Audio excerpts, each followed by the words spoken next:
À l'aube du 12 août 2025, un télégramme tombe et l'équilibre cède. 48 heures pour trancher, rembourser une dette extérieure de 5,6 milliards de dollars ou défendre la souveraineté, tandis que 70% des réserves d'or sont exigées et que les sites miniers passent sous surveillance. Que reste-t-il aux citoyens si Ibrahim Traoré accepte cette ponction?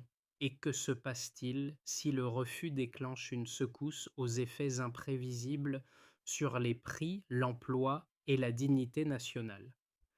Après ce matin-là, plus rien n'est neutre. Dès le départ, les enjeux sont concrets. Mesurer ce que coûte réellement une décision technique lorsqu'elle devient politique, pour l'État comme pour la société. En 10 minutes, il s'agit de comprendre comment une équation comptable peut remodeler la souveraineté, l'emploi et les marges de manœuvre publiques, tandis qu'un micro-suspense s'installe. Chaque option produit des gains visibles et des pertes différées. L'analyse s'engage sans jugement moral. Elle expose les mécanismes, les délais et les effets de second ordre qui transforment un ultimatum en levier. Elle montre aussi pourquoi la stabilité immédiate peut masquer un renoncement durable, tandis que le refus d'une exigence peut créer des coûts rapides, mais ouvrir des capacités nouvelles. À travers des comparaisons avant à l'après et des repères mesurables, le texte clarifie ce qui est souvent confondu. Tout au long du récit, une boussole guide l'analyse. Identifier qui paie, quand et pourquoi. Ce cadre permet de suivre la suite sans slogan, en gardant une boussole factuelle et des attentes réalistes. D'abord, une mini-révélation. Ce n'est pas l'or qui garantit la dette, c'est la dette qui redéfinit la valeur politique de l'or. Deux chiffres suffisent à comprendre le basculement. 5,6 milliards de dollars de dette extérieure face à une exigence immédiate portant sur 70% des réserves d'or nationales. Leur rapprochement brutal révèle que l'équation n'est pas budgétaire mais de pouvoir. À cet instant précis, Ibrahim Traoré comprend que la demande dépasse un simple calendrier de remboursement. Le pourcentage agit comme un test de seuil. Il mesure jusqu'où un État accepte de lier sa survie financière à la cession de son principal levier stratégique. L'or change de statut. D'actif marchand, il devient frontière politique. Ce déplacement explique pourquoi la discussion ne peut plus rester technique. Pour saisir l'arrière-plan, il faut revenir à une mécanique installée de longue date. Le Burkina Faso est un producteur d'or significatif, mais il capte historiquement une part limitée de la valeur créée. Avant l'ultimatum, une majorité des revenus miniers quittaient le circuit national via concessions, fiscalité avantageuse et rapatriement de profits. La dette, elle, s'est accumulée en parallèle, indépendamment des volumes extraits, créant une dépendance circulaire. Cette architecture produit un effet de cliquet. Les ressources financent partiellement l'État. L'État contracte pour combler l'écart, puis les créanciers utilisent cette dépendance comme levier de négociation. Le télégramme du 12 ne crée pas ce système.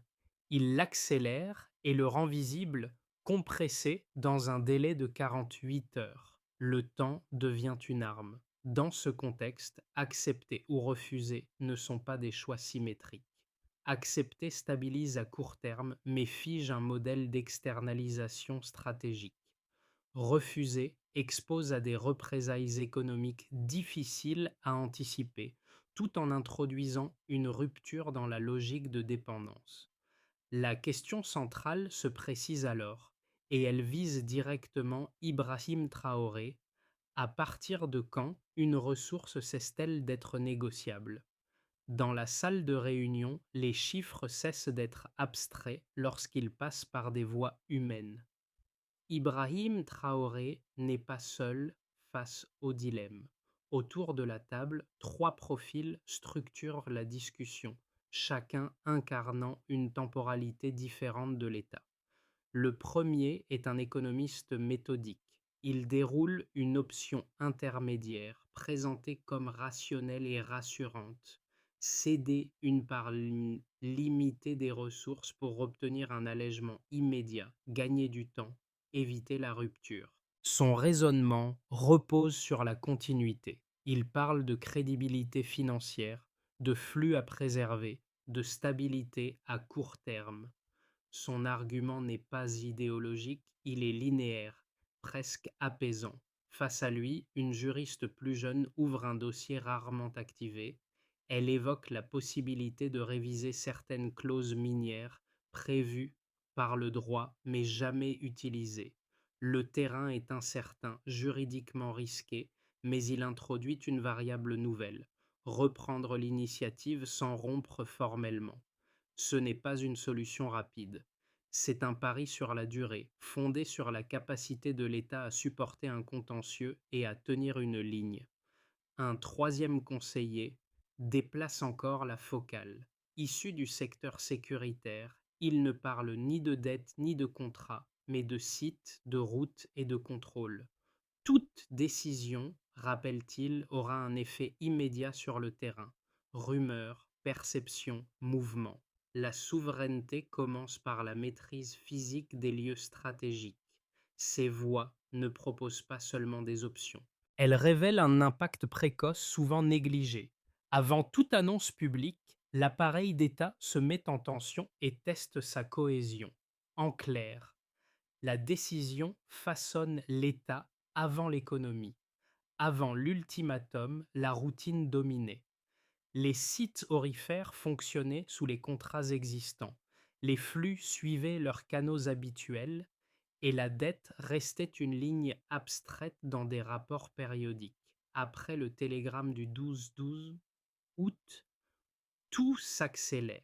Le temps se contracte et chaque heure devient un signal opérationnel. L'activation commence à l'aube. Un ordre discret circule: sécuriser les zones minières stratégiques. Il n'y a ni communiqué ni démonstration de force. Des unités sont déployées avec des consignes limitées, orientées vers le contrôle des accès et l'observation des mouvements. L'objectif est précis: éviter toute fuite d'informations prématurée tout en préparant l'appareil d'État aux conséquences d'un choix imminent. À ce stade, la décision n'est pas publique, mais l'État se met en posture de gestion de crise. À Ouagadougou, les réunions s'enchaînent. Les conseillers réévaluent leur position à mesure que les informations remontent du terrain.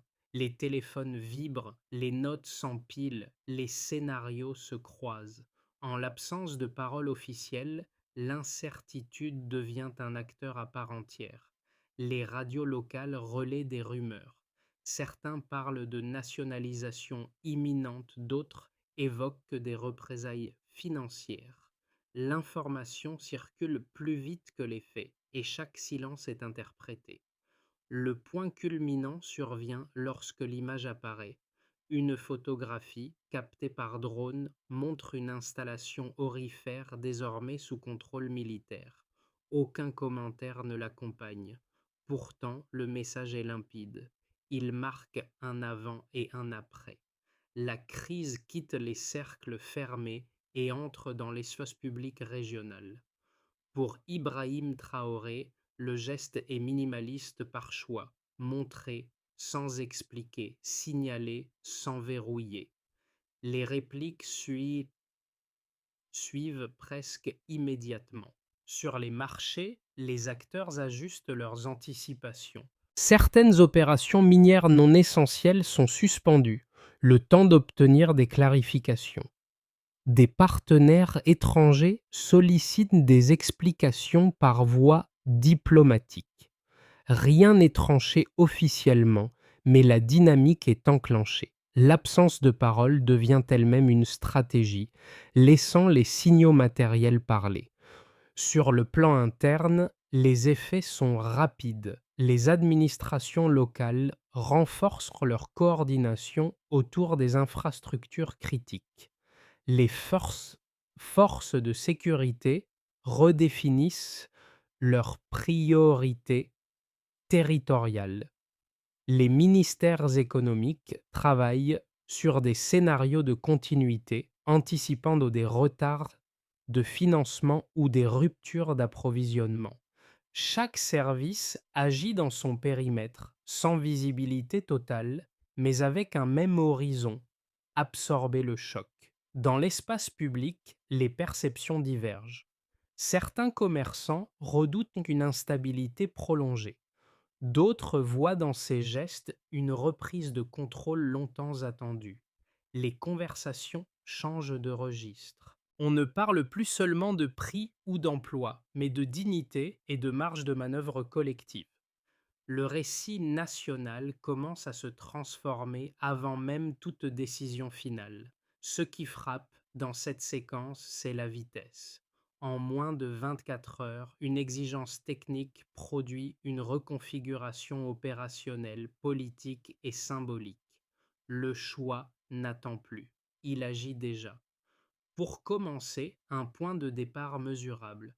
Avant l'intervention de l'État, l'or burkinabé suivait le marché mondial sans influencer directement la politique nationale. Après le renforcement du contrôle, un premier delta apparaît. En 24 heures, le cours de l'or progresse de 3,7%. Autrement dit, le marché anticipe une raréfaction temporaire liée à une production placée sous contrainte politique. Ce mouvement signale que la décision n'est pas perçue comme marginale, mais comme un choc potentiel sur l'offre, lisible à l'échelle globale. Deuxième repère, plus proche de l'économie réelle. Le risque de contraction du produit intérieur brut est estimé à 3,2% en cas de rupture prolongée avec les créanciers. Autrement dit, la suspension de financements externes pèserait sur l'investissement, les importations et les projets publics essentiels. Cette borne ne décrit pas un effondrement, mais un ralentissement ciblé, concentré sur les secteurs dépendants des flux internationaux. Elle fixe un coût immédiat incompressible qui accompagne toute affirmation de souveraineté financière. Troisième indicateur, souvent sous-estimé, les recettes fiscales progressent de 6% au premier trimestre suivant l'intervention. Autrement dit, la réorientation des flux internes améliore la captation nationale des revenus miniers. Ce gain apparaît en décalage avec les risques évoqués. Il montre que le contrôle accru des sites et des circuits produit un effet budgétaire rapide sans attendre une renégociation complète des contrats. L'État récupère une partie de ce qui lui échappait, et cette récupération crée une marge, certes limitée mais réelle. Pris séparément, ces chiffres peuvent sembler contradictoires. Ensemble, ils dessinent une trajectoire cohérente. Le marché mondial réagit à l'incertitude politique, l'économie nationale encaisse un choc potentiel, et les finances publiques gagnent en capacité d'absorption. La décision ne supprime pas la dépendance, elle la reconfigure dans le temps et dans l'espace. Pour Ibrahim Traoré, ces données ne constituent pas un verdict, elles servent de boussole. Le 3,7% indique une visibilité retrouvée dans la chaîne de valeur mondiale. Le 3,2% rappelle que la souveraineté a un prix immédiat. Le 6% montre qu'une action ciblée peut produire des retours internes rapides. La tension entre ces trois deltas structure la suite de la stratégie. L'idée essentielle est simple. La souveraineté ne se lie pas dans un indicateur unique.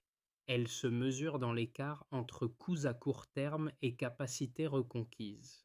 Rendre ces coûts visibles, chiffrés et discutables distingue un geste symbolique d'un tournant opérationnel.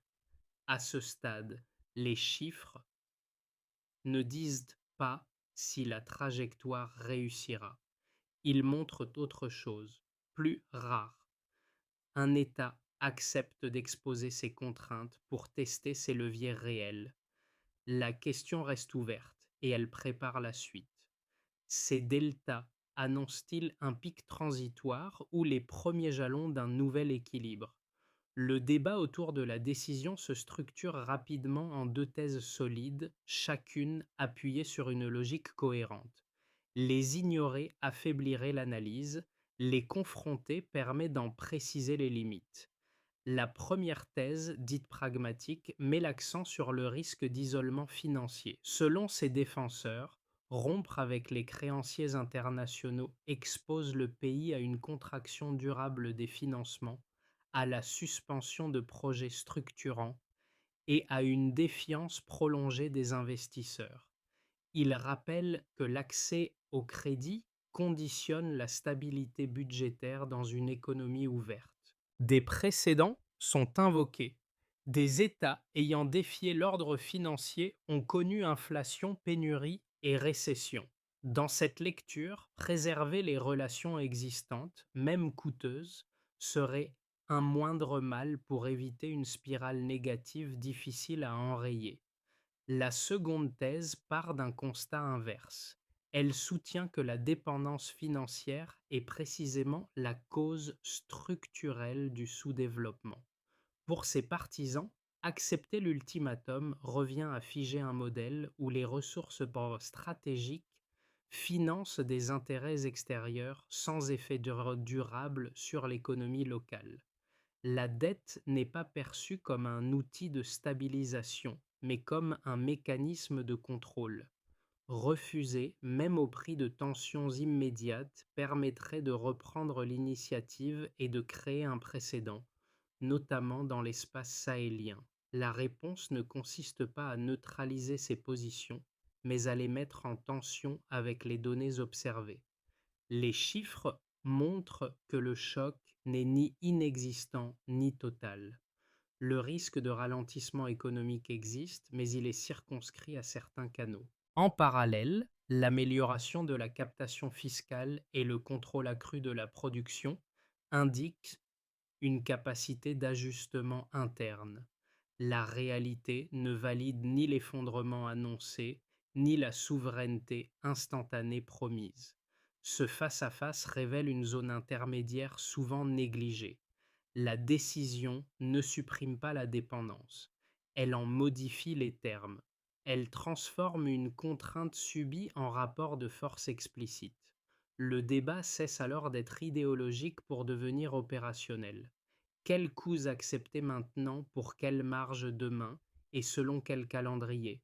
À ce stade, la question n'est plus de savoir qui a raison, mais quelle trajectoire un pays accepte d'assumer en connaissance de cause.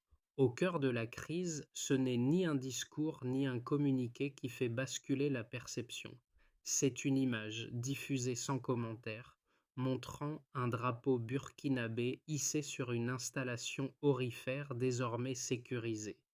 Le cadrage est simple, presque brut. Pourtant, il redéfinit le rapport de force. L'ultimatum cesse d'être une abstraction financière. Il devient un fait politique visible, lisible, au-delà des cercles institutionnels. Pour Ibrahim Traoré, ce moment marque un tournant stratégique. Jusqu'ici, la décision restait enfermée dans des calculs et des hypothèses. L'image projette la crise dans l'espace régional et symbolique. Elle ne dit pas «nous refusons», mais «nous contrôlons». La nuance est décisive. Elle transforme une posture défensive en affirmation de capacité, sans fermer explicitement la porte à la négociation. Ce basculement modifie aussi les attentes. Les partenaires extérieurs n'attendent plus seulement une réponse écrite, ils interprètent un geste. Les acteurs internes, eux, comprennent que le retour en arrière devient coûteux politiquement. La souveraineté cesse d'être une option discutable pour devenir une direction engagée, même incomplète. À partir de là, la question change de nature. La décision n'est plus seulement à venir. Elle est déjà partiellement exécutée, et la suite portera moins sur le choix initial que sur la cohérence de ce qui a été montré. Les effets de la décision se matérialisent rapidement, mais ils ne se répartissent pas de manière uniforme. Ils touchent des acteurs distincts, avec des gains des contraintes et des arbitrages spécifiques.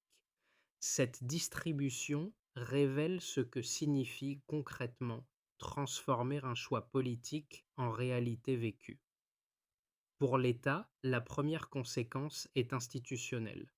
Le contrôle opérationnel renforcé des sites aurifères accroît la capacité de pilotage, mais élargit aussi le champ des responsabilités. Les administrations financières doivent absorber des flux plus importants et en assurer la traçabilité. Les ministères régaliens coordonnent sécurité, fiscalité et diplomatie dans un environnement plus exposé.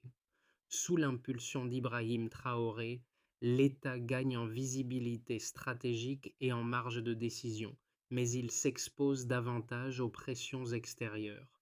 Chaque ajustement devient un test public et l'erreur coûte plus cher qu'auparavant. Pour les entreprises, l'environnement change de texture. Les multinationales minières ralentissent leurs engagements, suspendent certaines extensions et demandent des clarifications contractuelles. Cette prudence réduit la prévisibilité à court terme. En parallèle, des acteurs régionaux et extra-occidentaux explorent des partenariats jugés plus équilibrés. Les entreprises locales, notamment les sous-traitants, bénéficient d'un accès élargi à la chaîne de valeur, mais doivent composer avec une volatilité accrue. Le risque augmente, tout comme les marges potentielles. L'économie privée entre dans une phase d'ajustement, ni euphorique, ni paralysée. Pour les citoyens, l'impact est immédiat et contrasté. Dans les zones minières, la sécurisation des sites génère des emplois directs et indirects, stimulant l'activité locale.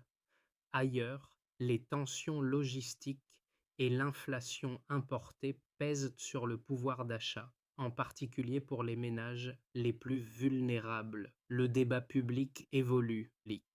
Les conversations quotidiennes intègrent désormais des notions de dette, de ressources et de souveraineté. Le coût du choix est ressenti, mais il est aussi compris comme un investissement politique collectif, dont les bénéfices restent incertains et différés. Pour la région et les partenaires, la décision agit comme un signal structurant. La coordination entre le Burkina Faso, le Mali et le Niger gagne en cohérence, offrant un cadre de solidarité sécuritaire et économique. Les partenaires occidentaux adoptent une posture prudente, mêlant inquiétude et dialogue conditionnel. De nouveaux équilibres émergent, sans garantie de stabilité immédiate. L'espace sahélien devient un laboratoire géopolitique observé de près, où chaque geste est interprété au-delà de ses frontières. Pris ensemble, ces effets dessinent une réalité nuancée. La décision ne produit ni miracle ni effondrement. Elle redistribue les cartes, crée des gagnants temporaires et expose des fragilités persistantes. Ce qui change fondamentalement, c'est la nature du débat. Il ne porte plus sur la possibilité d'agir, mais sur la capacité à s'adapter rapidement à une nouvelle donne assumée. À l'horizon des prochains mois, la trajectoire reste ouverte. Plutôt que de prédire, trois scénarios servent de cadre de lecture, chacun mettant en lumière des contraintes et des leviers distincts. Ils ne sont pas exclusifs.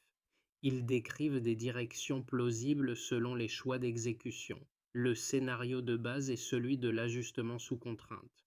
Le pays maintient une ligne de souveraineté affirmée tout en composant avec des pressions financières persistantes. Les relations avec certains créanciers demeurent tendues, mais un dialogue minimal évite l'escalade. L'économie progresse lentement, portée par une meilleure captation des revenus miniers, sans compenser entièrement la réduction des financements externes. L'État arbitre en permanence, priorisant les dépenses essentielles et acceptant une croissance modérée. La stabilité est préservée au prix d'une vigilance constante et d'une gestion fine des délais. Le scénario optimiste repose sur une reconfiguration progressive.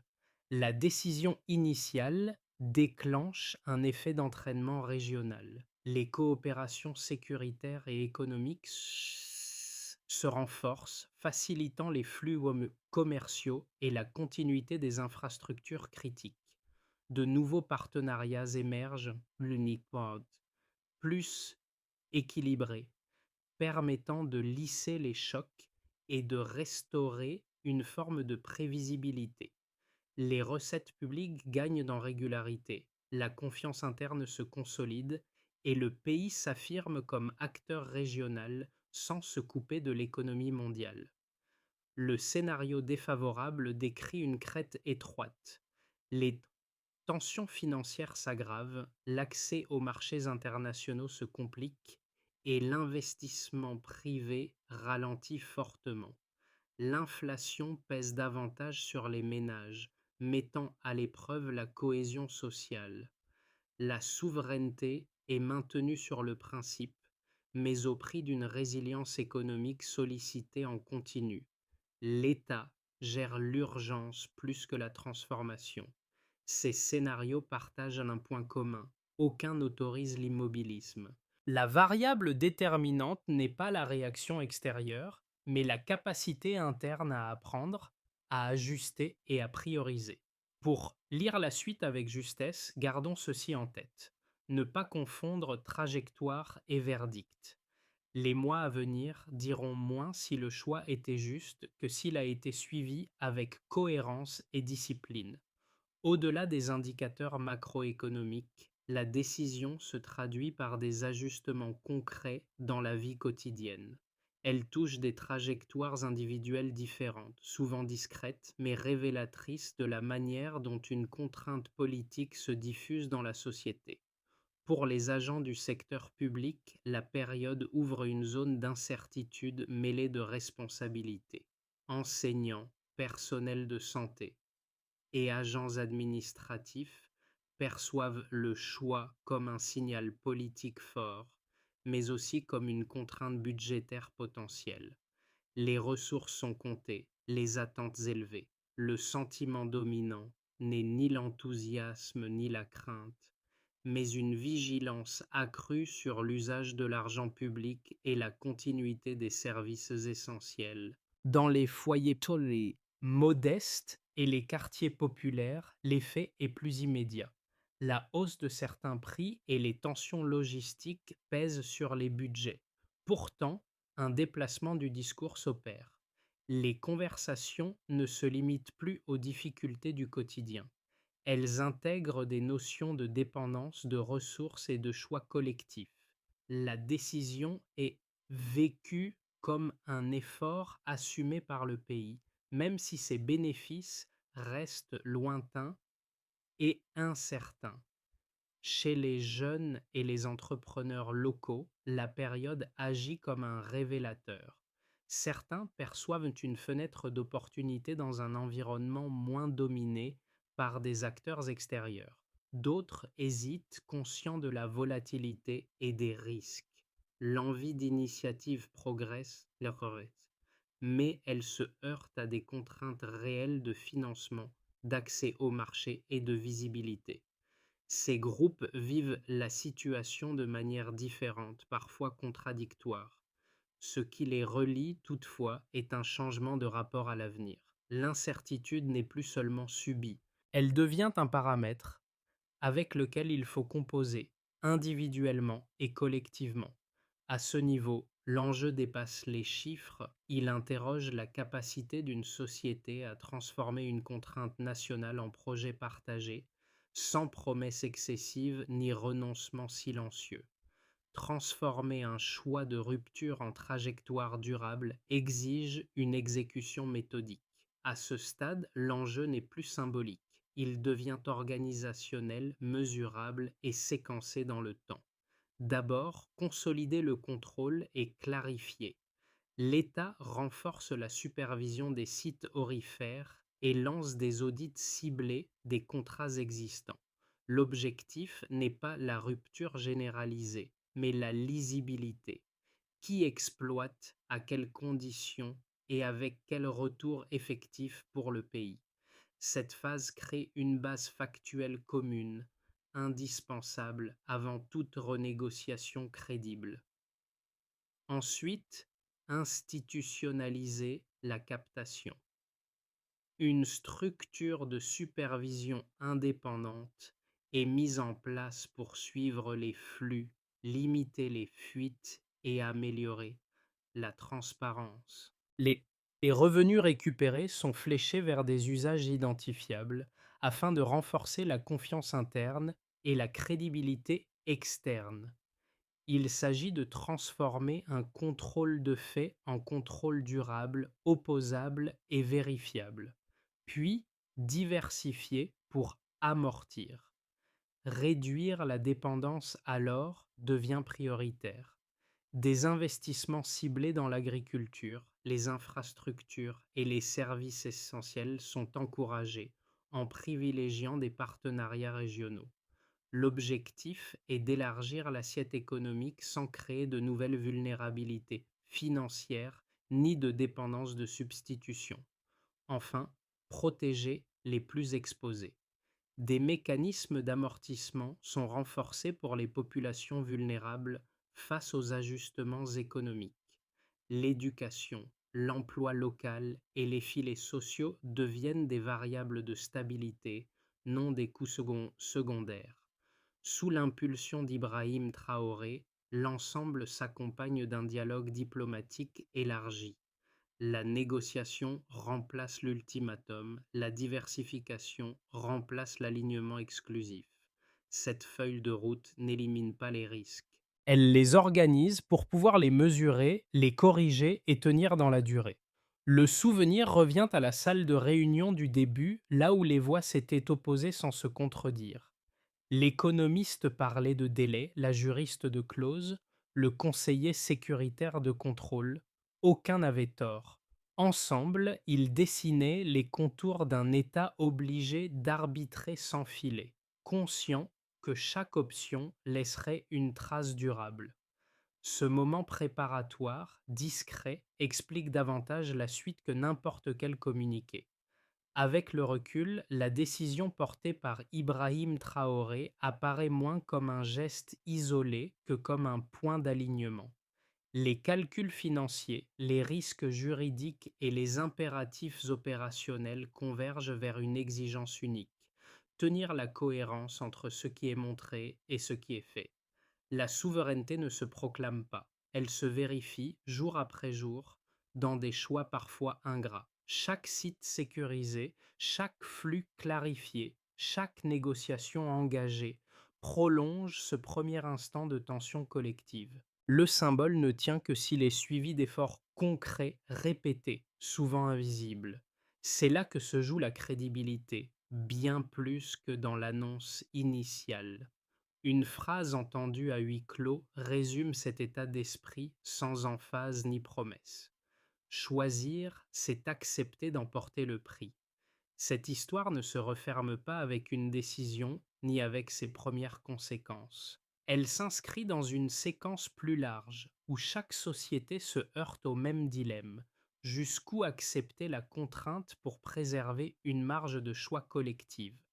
Le Burkina Faso ne propose pas un modèle à copier, mais un cas lisible qui oblige à regarder autrement les liens entre ressources, dettes et pouvoir. Pour le lecteur, l'enjeu n'est pas de trancher à la place des décideurs, il est de comprendre les mécanismes à l'œuvre.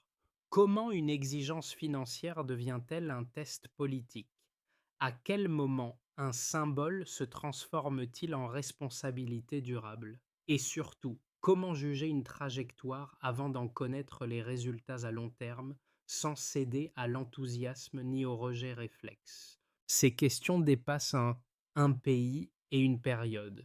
Elles concernent toute communauté confrontée à des arbitrages difficiles entre stabilité immédiate et autonomie future.